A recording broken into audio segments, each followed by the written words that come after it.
हाँ yes friends, आज मैं आपके साथ डिज़ाइन क्वेश्चन डिस्कस करने वाला हूँ वन वे स्लैब का। ठीक है, तो क्वेश्चन क्या है? क्वेश्चन है design a simple supported roof slab for a room 7.5 by 3.5 metre clearing size. The slab is carrying a imposed load of 5 kN meter square. Use M20 and Fe415। M20 मतलब grade of concrete हो गया और Fe415 क्या है? Steel का है। क्या? Grade. ठीक है, अब 5 किलोन्यूटन पर मीटर स्क्वायर, ये क्या है आपका? ये है डेड लोड। आप मान सकते हैं जो बीम के ऊपर ये लोड आ रहा है, ठीक है, वो बता रहा है। अब जो रूम का जो साइज़ है वो 7.5 मीटर बाई 3.5 मीटर है। ठीक है, अब इसे क्वेश्चन वाले चेक करना पड़ता है ये वन वे का है, टू वे का है। ठीक है, तो हम चेक करने के लिए हम करते हैं L Y upon index. L Y क्या है? Longer span upon shorter span. Longer span 7.5 और शॉर्टर स्पान अपॉन 3.5, इन दोनों का डिफरेंस निकालते हैं। ठीक है, डिवाइड करने के बाद जो वैल्यू आती है, अगर पुट 2 से ज़्यादा है तो हमारी कौन सी हो जाएगी? One way slab. अगर ये 2 से कम होती है ना, वो 2 से कम होती तो हमारी वैल्यू क्या हो जाती है?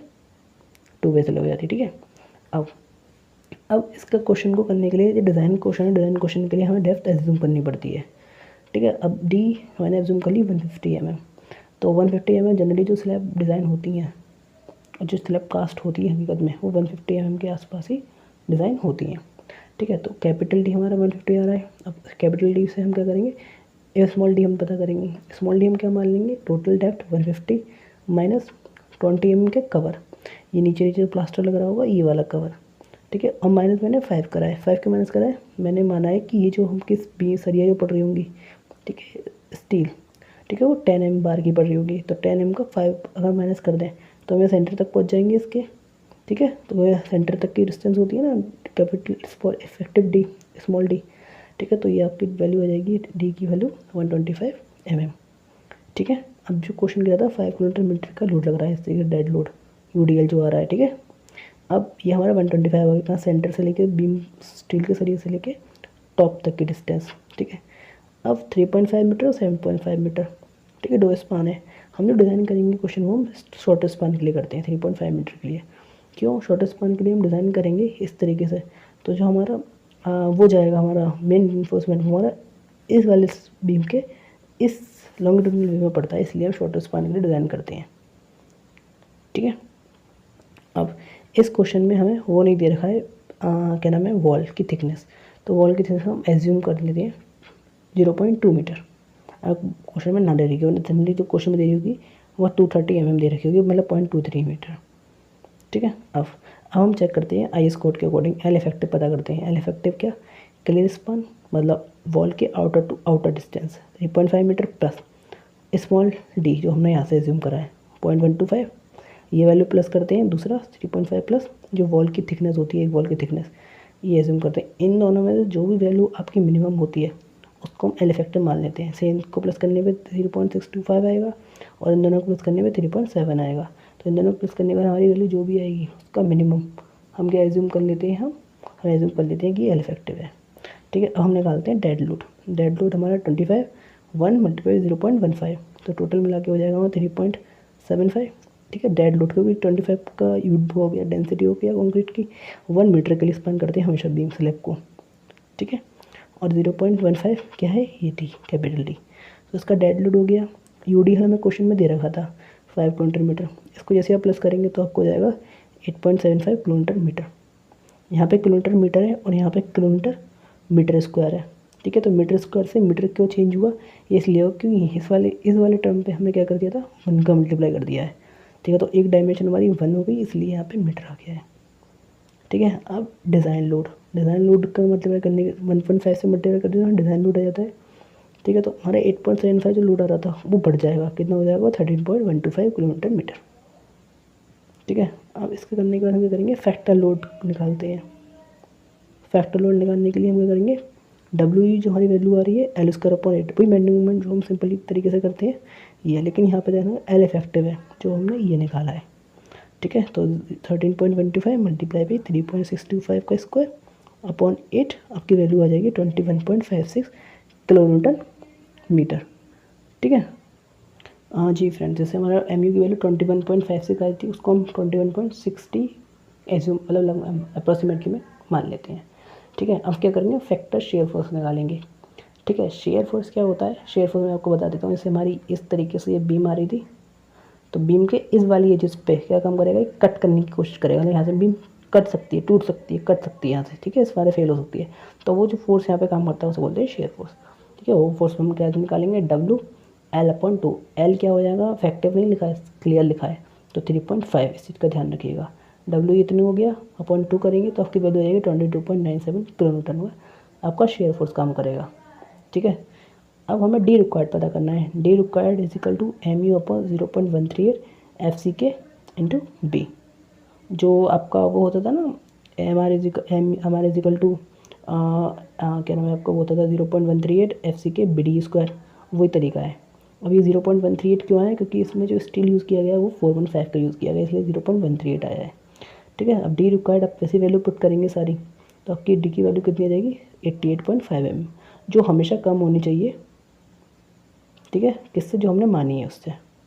ठीक है, तो हमारा ए एस टी प्रोवाइडेड जो हमने करा है 125 का एज्यूम करके चल रहे हैं हम सारा, और रिक्वायर्ड कितनी मांग रहा है, इतनी मांग रहा है, मतलब ए एस टी प्रोवाइड हमने ज़्यादा करी है रिक्वायर्ड से, हेंस डिज़ाइन डेफ्थ में तो ये सेफ हो गया।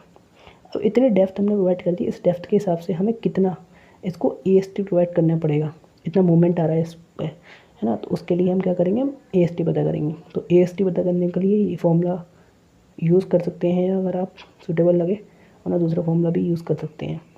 ठीक है, हाँ, तो इसमें क्या है, 0.5 F C K upon F Y 1 minus root में 1 minus 4.6 M U upon F C K B D square into B D. ठीक है, A S T is equal to 0.5 F C K हमें कॉन्क्रीट दे रखा है 20 का, एफ वाई दे रखा है 415 का। ठीक है, 1 माइनस रूट में 1 minus 4.6 multiply by 21.6 multiply by 10⁻6 upon 20 F C K की वैल्यू, बी की वैल्यू 1000 और डी का स्क्वायर 125 का स्क्वायर, और बी 1000 इंटू 125। ठीक है, यहाँ तक आप जैसे सॉल्व करेंगे इस चीज़ को, तो आपकी वैल्यू आ जाएगी 524.5 mm स्क्वायर। ठीक है, अब इस चीज़ को सॉल्व करने के लिए सबसे पहले आप क्या करिएगा, सबसे पहले आप इस रूट वाली वैल्यू है इसको सॉल्व करिएगा। कैसे, देखिए देखिए, सबसे पहले आप क्या करिए, सबसे पहले आप सॉल्व करिए 4.6, कोष्टक लगा के 4.6 मल्टीप्लाई बाई एम यू की value 21.6 into 10⁻6 divided by 20 into 1000 into 125 का स्क्वायर। ठीक है, इतनी वैल्यू आ रही है। अब इसको 1 से माइनस कर दीजिए, इतनी वैल्यू निकल के आ गई। अब इसका आप कर दीजिए रूट, इतनी वैल्यू निकल के आ गई। अब इसको फिर 1 से माइनस कर दीजिए, इतनी वैल्यू आ गई। अब इसका मल्टीप्लाई कर दीजिए आप किससे, 1000 इंटू 125 से, 1000 इंटू 125 इंटू 0.5 इंटू 20, 0.5 इंटू 20, ये इतनी वैल्यू है, डिवाइड कर दिया आप किसे, 415 से, कितना रहा है 524.5 mm स्क्वायर। ठीक है, इस तरीके से आप ए एस टी की वैल्यू निकाल सकते हैं डायरेक्ट। ठीक है, हमारा ए एस टी निकाल लिया हमने। अब ए एस टी के बाद क्या करेंगे, हम एज्यूम करेंगे कि जो हम ए एस टी प्रोवाइड कर रहे हैं इसके लिए हम यूज़ कर रहे हैं 10 mm5 की बार का। ठीक है, अब 10 mm5 की जो बार यूज़ कर रहे हैं, अब वो कुछ ना कुछ स्पेसिंग पे तो पड़ेगी। स्पेसिंग का मतलब क्या, ये हमारी यहाँ स्लैब है, सॉरी एक सेकेंड, अब हम क्या करेंगे, हम स्पेसिंग पता करेंगे। ठीक है, तो जो बार थी हम जैसे बीम स्लैब इस तरीके से पड़ रही है, तो यहाँ पे जो नीचे जो बार पड़ रही हैं इनके बीच में स्पेसिंग कितनी रहेगी, ये इसको पता करेंगे हम स्पेसिंग। तो स्पेसिंग पता करने के लिए हम करते हैं 1000 1 मीटर की दूरी हम मानते हैं, स्लैब डिज़ाइन कर रहे हैं, इंटू एरिया है ना, इंटू 5 है ना। एरिया 5 मतलब क्या, जो हम 10 mm बार की यूज़ कर रहे हैं इसका एरिया, अपॉन ए एस टी जो हमारा आ रहा है। ठीक है, 1000 इंटू पाई इंटू 10 का स्क्वायर अपॉन 524.5। ठीक है, π/4 एरिया होगी। ठीक है, इंटू डी स्क्वायर। ठीक है, ये आपका वैल्यू आ जाएगी स्पेसिंग की। तो स्पेसिंग हमारी 149.7 अप्रोक्सीमेटली 150 mm। ठीक है, तो इस तरीके से हम स्पेसिंग पता कर सकते हैं कि स्पेसिंग 10 mm जो बार है वो हम डालेंगे 150 mm centre to centre distance पे। अब ए एस टी पता करने के बाद हम क्या करेंगे, हम बेंट अप बार के बारे में समझेंगे। बेंट अप बार क्या, जो बी स्लैब में क्या होता है, बीम मतलब हाँ जो स्ट्रेस जा रही होती है, यहाँ जा रही होती है एक स्टील, उसके बराबर वाली जो स्टील होती है वो यहाँ मुड़ जाती है, अगली वाली स्टील उसके पीछे वाली, तो ये जो मुड़ जाती है उन्हें बोलते हैं बेंट अप बार। जो लास्ट टाइम से बिल्कुल क्लियर हो जाएगा। तो जितना हमारा AST आता है उसका हाफ हम बेंट अप कर देते हैं। तो AST अपॉन 262.25 mm आ गया। अब ये कितना पड़ता है एट द रेट, ठीक है, डिस्टेंस पे डाला जाता है कितना, L इफेक्टिव अपॉन 7 डिस्टेंस पे, ठीक है। अब हम क्या करेंगे, हम L इफेक्ट बेंट अप बार क्या समझेंगे, बेंट अप मतलब हम स्ट्रेट लाइन जा रही है, स्ट्रेट बार जाएगी, उसकी अगली वाली जो बार होगी उसे हम पर्टिकुलर डिस्टेंस से, ठीक है, हम बेंट अप करते हैं, मतलब मोड़ देते हैं ऊपर की तरफ, ठीक है, वो फिगर में समझेंगे।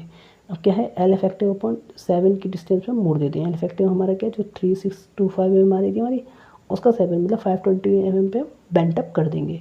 और जो बेंट अप करेंगे आधी तो ऊपर पहुँच गई और आधी हमारी आ रही तो 50% कम हो गई हमारी, इसलिए हम जो AST होता है वो हमारा हाफ हो जाता है बेंट अप के टाइम पे, ठीक है। अब हम क्या करेंगे, डिस्ट्रीब्यूशन बार प्रोवाइड करेंगे। एक तो मेंस बार जो स्ट्रेट पड़ रही है, एक उसकी यूँ वेल पड़ेंगी। जैसे एक बार हमारी यूँ जा रही है, एक इनकी यूँ जा रही होंगी, जो उनको काट रही होंगी 90 डिग्री पे, उन्हें बोलेंगे हम डिस्ट्रीब्यूशन बार। अब डिस्ट्रीब्यूशन बार का क्या रहता है, जो AST आप डिस्ट्रीब्यूशन बार में डालते हो वो 12.12% of gross area, cross section area का डालते हैं। क्यों डालते हैं 0.12, ये आई इसको मुझे रखा है Fe415 और 500 ग्रेड ऑफ स्टील के लिए हम प्रोवाइड करते हैं, ठीक है। अब क्या करते हैं, स्पेसिंग हम निकालेंगे 1000